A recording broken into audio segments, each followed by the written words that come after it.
Muy buenos días. Este es un nuevo día y un nuevo inicio para muchos de nosotros.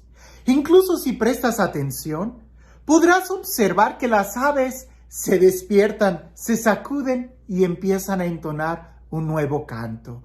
Muchas de ellas no tendrán miedo para abrir sus alas y remontar el vuelo por nuevos horizontes. E incluso las flores nunca se cansan de buscar la luz del sol, como aquella flor, el girasol, que hasta podemos apreciar su movimiento buscando la luz. Si tú prestas atención, desde el momento en que se empiezan a salir los rayos de luz en el horizonte, tú te empiezas a despertar. Te empiezas a mover y en tu interior empieza a surgir una nueva fuerza para salir y conquistar cada día. Lo más difícil es cuando nosotros ponemos resistencia precisamente a eso, a la sintonía de la naturaleza que se levanta cada día para glorificar a Dios. Hoy vamos a ver en el Evangelio el deseo más profundo del corazón de Jesús, que además está inscrito en el corazón de cada ser humano. Ya Aristóteles lo había dicho desde antes, que el ser humano ha sido creado con el instinto de vivir en unidad, de vivir unidos, de vivir en sociedad. El ser humano naturalmente busca la comunidad. Ahora, de manera espiritual, Jesús lo deja muy claro, expresado en esa oración. No solamente es de que nosotros lo busquemos de una manera natural, sino que además debemos de empeñarnos en que así se haga.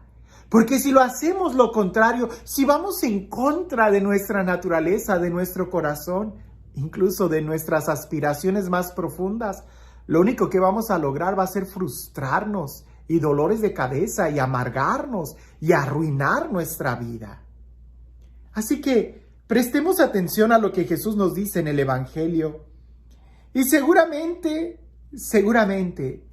en este Evangelio, que lleva la misma sintonía de lo que hemos estado leyendo, Jesús nos va a hablar a cada uno de nosotros. Porque la palabra de Dios siempre tiene algo que decirte a ti y a mí. Pongamos atención. En aquel tiempo Jesús levantó los ojos al cielo y dijo: Padre, no solo te pido por mis discípulos, sino también por los que van a creer en mí por la palabra de ellos, para que todos sean uno, como tú, Padre, en mí y yo en ti somos uno, a fin de que sean uno en nosotros y el mundo crea que tú me has enviado. Yo les he dado la gloria que tú me diste, para que sean uno, como nosotros somos uno. Yo en ellos y tú en mí, para que su unidad sea perfecta, y así el mundo conozca que tú me has enviado, y que los amas como me amas a mí. Padre, quiero que donde yo esté, estén también conmigo los que me has dado, para que contemplen mi gloria, la que me diste, porque me has amado desde antes de la creación del mundo. Padre justo, el mundo no te ha conocido, pero yo sí te conozco, y estos han conocido que tú me enviaste. Yo les he dado a conocer tu nombre, y se lo seguiré dando a conocer, para que el amor con que me amas esté en ellos, y yo también en ellos. Es la oración de Jesús.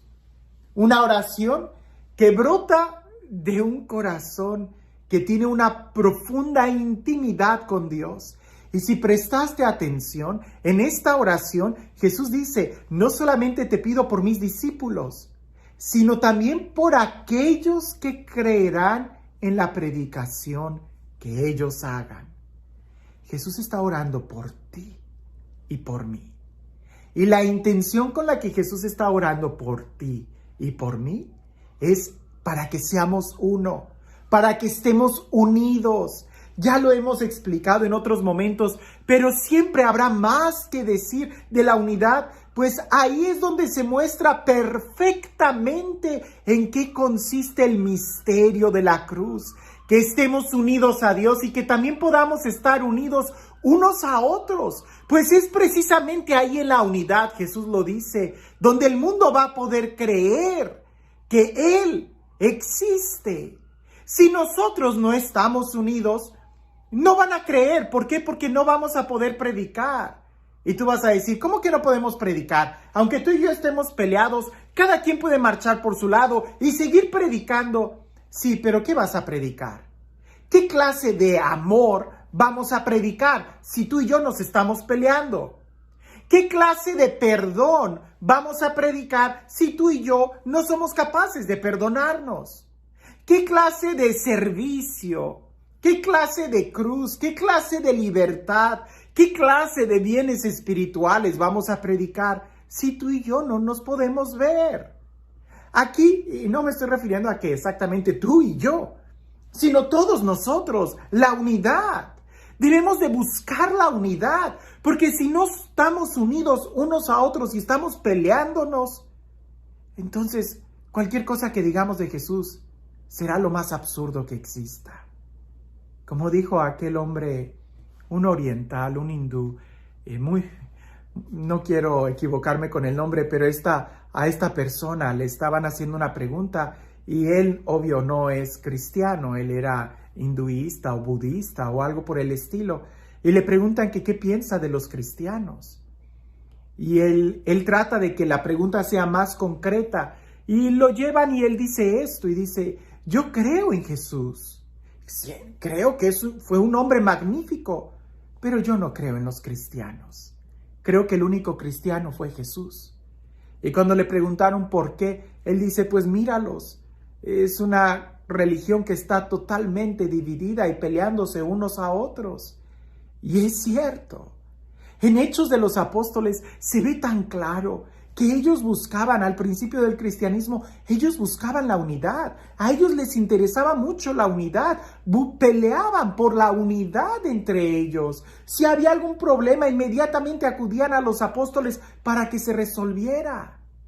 Pero el día de hoy hemos confundido tanto la unidad como uniformidad que no nos damos cuenta que la uniformidad está en contra de la unidad. Uniforme es que todos vistamos igual. Y yo entiendo que en las congregaciones religiosas o en algunos institutos, pues sí, debemos de estar uniformados por el carisma que estamos abrazando. Pero debemos de tener en cuenta que Dios suscita muchos carismas, que la iglesia está en la diversidad de dones y carismas. Ya San Pablo lo va a decir. Si quisiéramos que todos fueran mano, ¿qué clase de cuerpo sería? La unidad no se da por la uniformidad. No, la uniformidad va en contra de la unidad. Una vez yo tenía un rompecabezas y estaba muy emocionado y estaba a punto de terminarlo y me había percatado que quizás algo mal estaba en ese rompecabezas porque había dos piezas que eran iguales, pero yo tenía la esperanza que al final esa pieza no fuera en realidad igual, sino que encajara en otro lugar. Y no, me faltaba una pieza, pero tenía otras dos que eran iguales. La uniformidad en las piezas del rompecabezas hace que sea imposible que se pueda armar un rompecabezas. ¿Por qué? Porque algunos van a tener que ser orilla, otros van a tener que ser esquina, otros van a ser parte del centro y eso hace que cada pieza sea diferente. Si todos fueran esquina, no existiría un rompecabezas. Ahora bien, en la vida de los cristianos es así. Si no, ¿cómo podemos perdonarnos? ¿Cómo podemos crecer en el servicio y en el amor si todos fuéramos iguales? Jesús no está pidiendo que todos pensemos igual. Él está pidiendo que estemos unidos. Jesús no está pidiendo que todos sean perfectos e intachables. Él está pidiendo que estemos unidos. Los primeros cristianos enfrentaron muchas dificultades en la teología, muchísimas. Pero todo pudieron pasarlo porque ellos buscaban la unidad. La pregunta para el día de nosotros es que a veces le hemos puesto tanto énfasis a la doctrina o a las costumbres. ¿Cómo es posible que en una misma iglesia haya grupos que estén peleados entre ellos porque tienen diferentes costumbres? Cuando nosotros tengamos el mismo amor, el mismo espíritu y la misma fe, nos vamos a dar cuenta que no importa qué costumbres o ideas tengas. Mientras tengamos el mismo amor, el mismo espíritu y la misma fe, estaremos unidos. Y el mundo va a creer que, como ya lo he dicho en otro momento, el mundo no va a cambiar por nuestras opiniones, va a cambiar por nuestro testimonio. Y el testimonio que exige o que nos pide Jesús para que el mundo crea es la unidad. Dejemos de pelearnos unos a otros y aprendamos a amarnos, a perdonarnos, a servirnos unos a otros y a poder crecer en aquello que significa iglesia, iglesia católica, que significa universal y no uniformal. No, somos una iglesia llena de diversidad, pero unidos en el mismo espíritu que Jesús nos ha dado. Y este Dios, el Dios del amor, el Dios de la vida, el Dios de la unidad, el Dios que quiere acercarnos a su corazón, que sea Él quien el día de hoy nos bendiga, en el nombre del Padre, del Hijo y del Espíritu Santo. Cuentan por ahí que había un rabino que siempre el sábado se inspiraba muy bien para predicar en la sinagoga. Pero resulta que en la víspera del sábado, es decir, un día anterior, desaparecía y nadie sabía dónde iba. Pues bien, unos de los hermanos de la congregación se pusieron de acuerdo para espiarlo y seguirlo y encomendaron a uno, que era bien sigiloso, que lo siguiera. Aquel se puso en guardia y descubrió que efectivamente el rabino, en la víspera del sábado, se disfrazaba de un hombre totalmente diferente. Se ponía jeans, se ponía sombrero, un paliacate y se escapaba. Y se iba a ayudar a una pobre viejecita que era pagana, no era judía. Y le ayudaba a limpiar su casa y a cocinar. Después regresaba rápido antes de que empezara la víspera del sábado para prepararse y poder predicar. De ahí agarraba su inspiración. Cuando se reunieron todos aquellos, le preguntaron al espía: dinos, ¿a dónde fue el rabino? ¿Será acaso que tiene un lugar secreto para orar? ¿O sube al cielo y por eso nos predica con tanta inspiración, fuerza y vehemencia? Y aquel hombre con asombro les responde: no, sube todavía a un lugar más alto, al amor. Cuando nosotros entendamos que la mejor predicación que podemos dar sea en el amor y en el servicio, será ahí donde entonces el mundo empezará a ser mejor día con día. Que tengas un excelente día.